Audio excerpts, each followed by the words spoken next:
Ladies and gentlemen, my name is Un-chan Chung, and I currently serve as the chairman of the Korea Institute for Shared Growth, and previously served as the president of Seoul National University and Prime Minister of the Republic of Korea. A few weeks ago, I announced my candidacy in the upcoming presidential election in Korea. I had planned to fly to Singapore and meet you all at the CRIP Summit and was looking forward to meeting you all. Unfortunately, my homeland Korea is under extremely precarious conditions at the moment, and I must stay with her in this difficult time for Korea. I'm deeply sorry for not joining you this time around. Just to provide a bit of context, I'm recording this address to you half an hour before our Constitutional Court decides whether or not to impeach President Park. It is indeed a challenging time for Korea. Given the current circumstances, I asked John, Elaine, and the CRIP Summit organizers if they might allow me to stay and be here for my country in this time of need. The recent turn of events is particularly disappointing because President Park served as our first female head of state. In a traditional country where men have dominated the halls of influence and corporate boardrooms, a whole generation of women and men believed that the President Park might usher in a more inclusive era as it pertains to gender issues. While her actions may have tarnished her legacy, I'm still hopeful that despite, or maybe even because of her performance, we will see a new generation of women leaders in government, business, and academia. While I'm not an expert in gender issues, my platform of shared growth, or 동반성장, as we call it in Korea, very much applies to the representation of women in society. Perhaps it would make sense for me to explain a bit about how I became interested in shared growth, what it has meant historically, and how it applies to women and entrepreneurship. When I was serving as Prime Minister, a businessman with a medium-sized company came to visit me and expressed his desire to leave the country. I can't take it anymore, he said. I can't tolerate conglomerate dictatorship any longer. It's only a matter of time before my business will be forced to close its doors.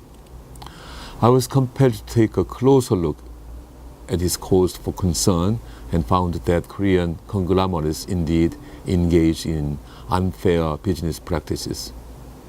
For example, they forced their SME suppliers into verbal contracts for a specific quantity, and when prices drop, will then go back on their word and claim they had ordered a lesser quantity, leaving the SME with the overstock to liquidate at a loss. Conglomerates also bully SMEs into incredibly low unit prices because there is no other option on who to sell to in Korea. They have been known to enter into agreements with SMEs for technology partnerships, and then, after seeing blueprints, will cancel agreements and build the technology on their own. Hearing these practices, you might be wondering to yourself, could this really be happening in today's day and age? The economic injustice here reminds me of the recent case of Susan Foster, who wrote a blog post recently about the atrocious discrimination she experienced as a female employee of the technology company Uber. She was constantly harassed, hit on, and given poor performance reviews despite stellar work because she wouldn't sleep with her managers. After her post went viral, I'm sure many of her readers thought to themselves, could this really be happening in today's day and age? Since release, the blog post has caused an incredible uproar globally, including mass demonstrations against the company on International Women's Day. Many people have boycotted the app, and though no numbers have been reported, I'm quite certain that their performance has been hit significantly. A toxic culture and polarization of power between women and men at Uber has ultimately led to lower growth for the company. An unbalanced society in Korea has led to similar results, specifically as it relates to a polarization of wealth and power between conglomerates and small and medium enterprises. As these large conglomerates have increased in dominance, we have seen lower growth rates in the country. In the 1980s, Korea experienced 8.6% growth. In the 1990s, 6.7%. In the 2000s, 4.4%, and in this decade we have slowed even more to 2 to 3%. Even graduates of the country's top universities struggle to find stable jobs. Gini coefficients and divergence between rising corporate profits and stagnant household incomes are also indications of increasing income inequality in our country. As we can see from Brexit and the Trump campaign, these issues are not unique to Korea. I believe that fixing our policies, our culture, and our values to create more inclusion leads to a stronger, more sustainable, and a more prosperous society. And my prescription for how to achieve this is what I call shared growth. After that businessman entered my office and started me on the path of understanding Korea's structural imbalance, the Commission for Cooperative Partnership, KCCP, was formed. I served as its first commissioner from December 2010 to March 2012. The Commission strived and continues to strive to restore economic justice. After stepping down from my post, I saw a need for a more long-term and systematic approach towards these issues and decided to open the Korea Institute for Shared Growth. To clarify, the KCCP is a private agency with government funding focused on the shared growth of businesses, while KISG is a privately funded research institute concerned with shared growth applied to a broader spectrum of societal issues. So what is shared growth? Shared growth is a philosophy that promotes economically growing together. Various thinkers have referred to the concept with slightly different names. Hillary Clinton uses the term inclusive economy, for example. But what matters more than its name is what defines shared growth and how we can grow together in practice. People sometimes misconstrue shared growth as another distribution mechanism that takes away from the rich and gives to the poor. I cannot blame them because traditionally growth and distribution were in an either-or relationship. You could either pursue growth or distribution in economics. If you wanted to push for economic growth, distribution had to take a back seat. Likewise, distributing wealth meant that you were giving up growth. Shared growth says otherwise. Economic growth and distribution of wealth are not at opposite ends of the spectrum. Growth and distribution can be achieved at the same time by growing the economic pie bigger and distributing the fruit of the growth fairly amongst contributors. This may remind you of a similar trade-off that employers historically put forth.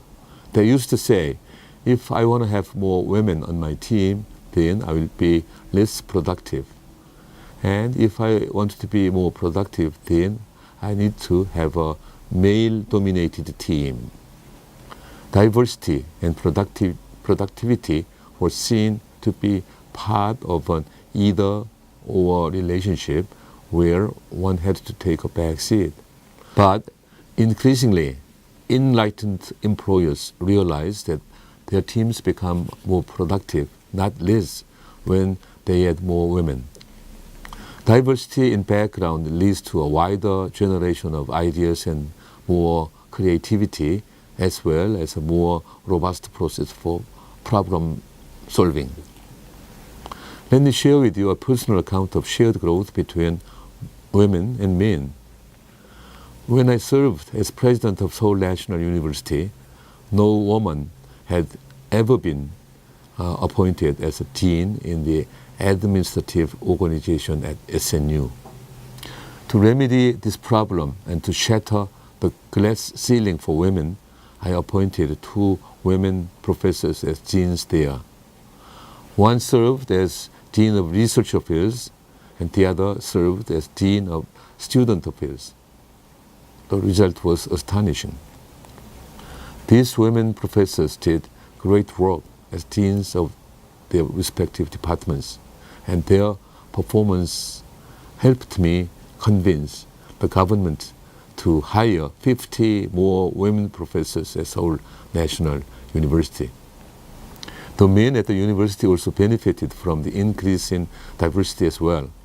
Again, creativity arises from discussion amongst people who possess different backgrounds, experiences, and opinions.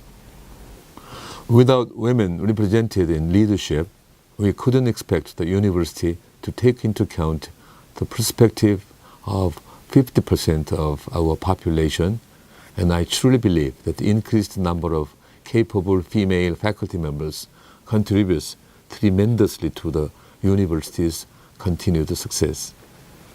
The time for polarization is behind us, and I hope the era for shared growth lies before us. To those who share my concerns regarding increasing income inequality, insufficient jobs, or a persistent gender gap, the efforts of KISG will likely serve as a good reference point. In the coming years, I hope to dedicate my efforts in promoting the sense of shared growth in Korea and beyond. There is an African adage, if you want to go far, go together. I plan to come to Singapore at some point in the not too distant future and have asked John and Elaine to create an opportunity for us to meet and share thoughts on how we can all create more shared growth across classes, cultures, and genders. Thank you so much yet again for your understanding on my absence today. I look forward to meeting you all, and I hope you enjoy the rest of the CRIP Summit.